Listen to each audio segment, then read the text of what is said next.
Hello, all. I'm here with my young adult performing this interview on the current state of mindset with technology and the coronavirus. Right now, I'm going to ask you a question here. Here's my questions. Interview question number one.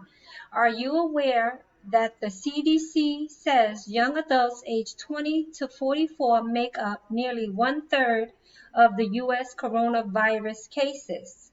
And if so, what are your thoughts on these statistics?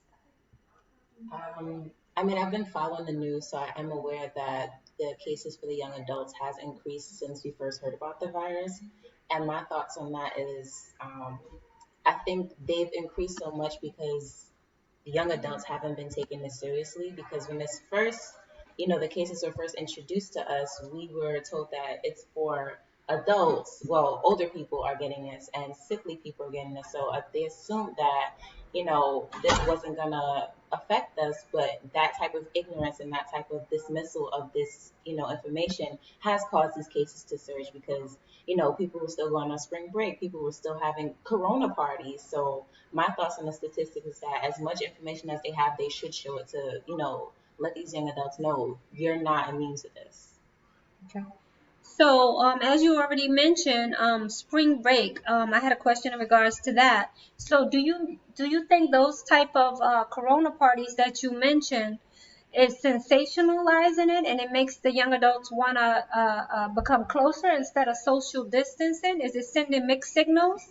I definitely believe so. I think that young adults in our society, particularly the U.S., have this rebellious mindset where if you tell them to not do something, they're going to do it just to prove to you, like, I can do this and prove your statistics wrong. So I think that, again, going back to the first question, showing these statistics that you're not immune and these spring breakers are now, coronavirus patients is showing that nobody is immune to this. Everyone should be taking it seriously, and I think that these corona parties, people should be held accountable for these things because that's putting so many other people in danger. It's not just you if you decide you want to be reckless.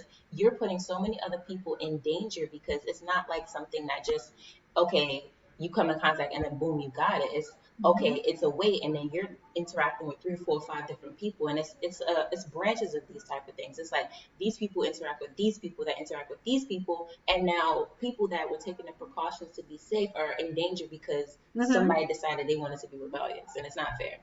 Okay. In an article, a company called Xmos was tracking mobile device movements from a Florida beach during break, and the devices from that spring break ended up all over the world. Do you think this invasion of privacy is too much tech or a useful tool to control the spread of virus and enforce quarantine rules? Um, I would say it's on the fence of both because if these people aren't aware that these tracking devices are in their phone, of course that is some type of Mhm. invasion of privacy. But I feel like in cases like these, desperate times call for desperate measures. If these people are not taking these things seriously, you're seeing these people as carriers and where they're bringing it to and why it's causing a surge in particular places Mhm. as opposed to other places. So I think that whatever they need to do in Mhm. order to contain these cases, to enable to bring them down, they need to do what they have to do. And people have to understand that in history there have been cases and situations where everyone is in danger and they need to be able to enforce whatever they need to if people themselves aren't taking it serious and taking the responsibility of what they have to do. So I say do what they need to do because at this point it's just reckless and it's putting so many people's lives Okay. in danger. Okay. Very good. And then this is a real simple question. What technologies are you currently using to stay in touch with your family and friends during this crisis? Your um favorite. Just tell me my your favorite. favorite I don't have a favorite Oh, two. anymore. Name two. Everything is oversaturated. I just don't want to be bothered with it. But I think that most popular is Zoom because I work from home. Zoom and WhatsApp have Okay. been the two most popular ones. Okay. Thank you very much for your time. Here is my list of references, as you can see, and this recording shall now end.